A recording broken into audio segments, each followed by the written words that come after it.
अभी अभी आए कुल लोकसभा का चौंकाने वाला सर्वे। देश की जनता ने कर दिया बड़ा खुलासा। क्या आपकी बार केंद्र में बनेगी बीजेपी की सरकार या आपकी बार केंद्र में बनेगी महागठबंधन यानी कि इंडिया की सरकार। नमस्कार और आप देख रहे हैं टॉप पॉलिटिकल न्यू विचार लोकसभा ओपिनियन पोल 2024 में आप सभी का हार्दिक स्वागत है। अभी अभी जनता के बीच से ये सर्वे सामने निकल कर आया। इस सर्वे में जनता ने बता दिया कि आपकी बार तीसरी बार बन पाए नरेंद्र मोदी प्रधानमंत्री या आपकी बार बन पाएंगे राहुल गांधी प्रधानमंत्री या फिर बन पाएगा अन्य दल का नेता प्रधानमंत्री। चलिए शुरू करते हैं। शुरू करने से पहले हम आपको बता देते हैं लोकसभा की 543 सीटें किसी भी पार्टी को पूर्ण बहुमत की सरकार बनाने के लिए 272 जो उससे अधिक सीटें जीतने की आवश्यकता होती है। जिस पार्टी के पास केंद्र में 200 से अधिक सीटें होंगी केंद्र में वही अपनी सरकार बना पाएगा। और आप किसकी सरकार देखना चाहते हैं आपकी बार, अपनी राय कमेंट बॉक्स में हमें लिखकर जरूर बताएं, क्योंकि जनता की राय लोकतंत्र को मजबूत बनाने के लिए महत्वपूर्ण होती है। इसलिए अपनी कीमती राय अवश्य दें और वीडियो के अंत तक जरूर बने रहें। हम बताने जा रहे हैं किसको कितनी सीट मिलने का अनुमान है। और अभी तक हमारे चैनल पर नए तो प्लीज चैनल को सब्सक्राइब अवश्य कर ले अपना समझ के। चलिए शुरू करते हैं। पहला राज्य देखते हैं। पहला राज्य था हमारा पंजाब। पंजाब में लोकसभा की 13 सीटें, बीजेपी के खाते में 5 और इंडिया महागठबंधन खाते में 5 सीट जाती नजर आ रही हैं। और अन्य की बात करें तो अन्य के खाते में 3 सीट जाती नजर आ रही हैं। चलिए अगले राज्य की बात करते हैं। तो अगला राज्य था हमारा बिहार। बिहार में लोकसभा की 40 सीटें, बीजेपी खाते में 18 और इंडिया महागठबंधन खाते में 22 सीट जाती नजर आ रही है। यानी कि बिहार राज्य में बीजेपी को नुकसान का सामना करना पड़ रहा है। चलिए इसी के साथ अगले राज्य की बात करते हैं। तो अगला राज्य था हमारा मणिपुर। मणिपुर में लोकसभा की 2 सीटें, बीजेपी खाते में 1 और इंडिया महागठबंधन खाते में 1 सीट जाती नजर आ रही है। यानी कि दोनों को मणिपुर में बराबर टक्कर का सामना करना पड़ रहा है। चलिए इसी के साथ अगले राज्य की बात करते हैं। तो अगला राज्य था हमारा तेलंगाना। तेलंगाना में लोकसभा की 17 सीटें, बीजेपी खाते में 8 और इंडिया महागठबंधन खाते में 9 सीट जाती नजर आ रही हैं। चलिए इसी के साथ अगले राज्य की बात करते हैं। तो अगला राज्य था हमारा हरियाणा। हरियाणा में लोकसभा की 10 सीटें, बीजेपी खाते में 4 और इंडिया महागठबंधन खाते में 6 सीट जाती नजर आ रही हैं। चलिए इसी के साथ अगले राज्य की बात करते हैं। तो अगला राज्य था हमारा गोवा। गोवा में लोकसभा की 2 सीटें, बीजेपी खाते में 1 और इंडिया महागठबंधन खाते में 1 सीट जाती नजर आ रही है। चलिए इसी के साथ अगले राज्य की बात करते हैं। तो अगला राज्य था हमारा उत्तर प्रदेश। उत्तर प्रदेश में लोकसभा की 80 सीटें, बीजेपी खाते में 45 और इंडिया महागठबंधन खाते में 35 सीट जाती नजर आ रही हैं। चलिए इसी के साथ अगले राज्य की बात करते हैं। तो अगला राज्य था हमारा तमिलनाडु। तमिलनाडु में लोकसभा की 39 सीटें, बीजेपी खाते में 15 और इंडिया महागठबंधन खाते में 24 सीट जाती नजर आ रही है। यानी कि तमिलनाडु में बीजेपी को नुकसान का सामना करना पड़ रहा है। इस प्रकार अभी तक आपने 203 सीटों को लोकसभा की विस्तार से जाना, जिसमें कि बीजेपी खाते में 97 और इंडिया महागठबंधन खाते में 103 सीट जाती नजर आ रही है। और अन्य की बात करें तो अन्य के खाते में 3 सीट जाती नजर आ रही है। यानी कि अभी तक इंडिया महागठबंधन अपनी बढ़त बनाए चल रहा है। चलिए इसी के साथ अगले राज्य की बात करते हैं। तो अगला राज्य था हमारा असम। असम में लोकसभा की 14 सीटें, बीजेपी खाते में 7 और इंडिया महागठबंधन खाते में 7 सीट जाती नजर आ रही है। यानी कि असम राज्य में दोनों को बराबर टक्कर का सामना करना पड़ रहा है। चलिए इसी के साथ अगले राज्य की बात करते हैं। तो अगला राज्य था हमारा छत्तीसगढ़। छत्तीसगढ़ में लोकसभा की 11 सीटें, बीजेपी खाते में 5 और इंडिया महागठबंधन खाते में 6 सीट जाती नजर आ रही हैं। चलिए इसी के साथ अगले राज्य की बात करते हैं। तो अगला राज्य था हमारा केरल। केरल में लोकसभा की 20 सीटें, बीजेपी खाते में 4 और इंडिया महागठबंधन खाते में 10 सीट जाती नजर आ रही हैं। और अन्य की बात करें तो अन्य के खाते में 6 सीट जाती नजर आ रही हैं। यानी कि केरल राज्य में बीजेपी को नुकसान का सामना करना पड़ रहा है।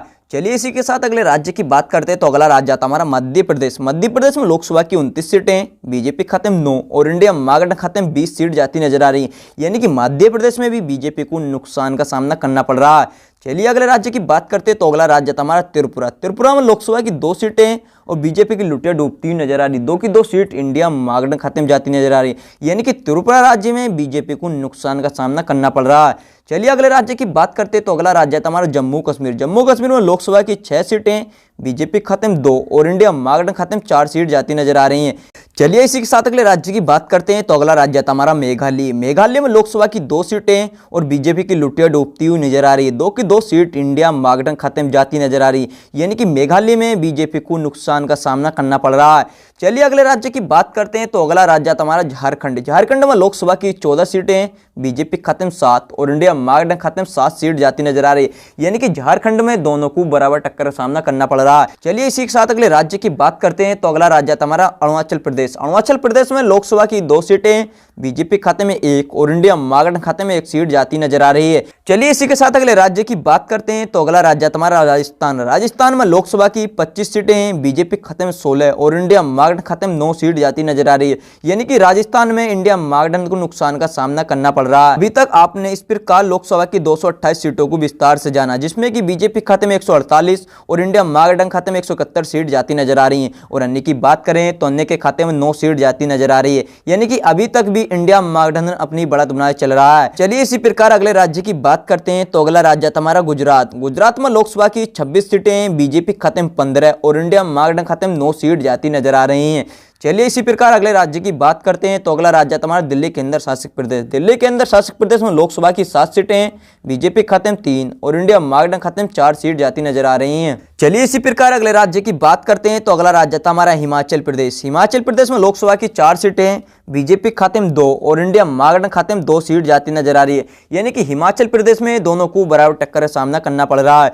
चलिए इसी प्रकार अगले राज्य की बात करते हैं तो अगला राज्य था हमारा उड़ीसा। उड़ीसा में लोकसभा की 21 सीटें हैं, बीजेपी खाते में 5 और इंडिया महागठबंधन खाते में 4 सीट जाती नजर आ रही हैं। और अन्य की बात करें तो अन्य के खाते में 12 सीट जाती नजर आ रही हैं। चलिए इसी प्रकार अगले राज्य की बात करते हैं तो अगला राज्य था हमारा पश्चिम बंगाल। पश्चिम बंगाल में लोकसभा की 42 सीटें हैं, बीजेपी खाते में 9 और इंडिया महागठबंधन खाते में 33 सीट जाती नजर आ रही है। यानी कि पश्चिम बंगाल में बीजेपी को नुकसान का सामना करना पड़ रहा है। चलिए इसी प्रकार अगले राज्य की बात करते हैं तो अगला राज्य हमारा महाराष्ट्र। महाराष्ट्र में लोकसभा की 48 सीटें हैं, बीजेपी खाते में 15 और इंडिया महागठबंधन खाते में 33 सीट जाती नजर आ रही है। यानी कि महाराष्ट्र में भी बीजेपी को नुकसान का सामना करना पड़ रहा है। चलिए इसी प्रकार अगले राज्य की बात करते हैं तो अगला राज्य हमारा अन्य केंद्र शासित प्रदेश। अन्य केंद्र शासित प्रदेश में लोकसभा की 7 सीटें हैं, बीजेपी खाते में 3 और इंडिया महागठबंधन खाते में 4 सीट जाती नजर आ रही हैं। चलिए इसी के साथ अगले राज्य की बात करते हैं तो अगला राज्य आता हमारा आंध्र प्रदेश। आंध्र प्रदेश में लोकसभा की 25 सीटें हैं, बीजेपी खाते में 4 और इंडिया महागठबंधन खाते में 15 सीट जाती नजर आ रही हैं। और अन्य की बात करें तो अन्य के खाते में 6 सीट जाती नजर आ रही है। यानी कि आंध्र प्रदेश में भी बीजेपी को नुकसान का सामना करना पड़ रहा है। इस प्रकार आपने लोकसभा की 543 सीटों को विस्तार से जाना, जिसमें कि बीजेपी खाते में 205 और इंडिया महागठबंधन खाते में 277 सीट जाती नजर आ रही हैं। और अन्य की बात करें तो अन्य के खाते में 61 सीट जाती नजर आ रही है। यानी कि इस ओपिनियन पोल के आधार पर कह सकते हैं अब की बार इंडिया महागठबंधन अपनी सरकार बनाने जा रहा है। और आप किसकी सरकार देखना चाहते हैं अब की बार, अपनी राय कमेंट बॉक्स में हमें लिखकर जरूर बताएं, क्योंकि जनता की राय लोकतंत्र को मजबूत बनाने के लिए महत्वपूर्ण होती है। इसलिए अपनी कीमती राय अवश्य दें। और अभी तक हमारे चैनल पर नए हैं तो प्लीज चैनल को सब्सक्राइब अवश्य कर लें अपना समझ के। धन्यवाद।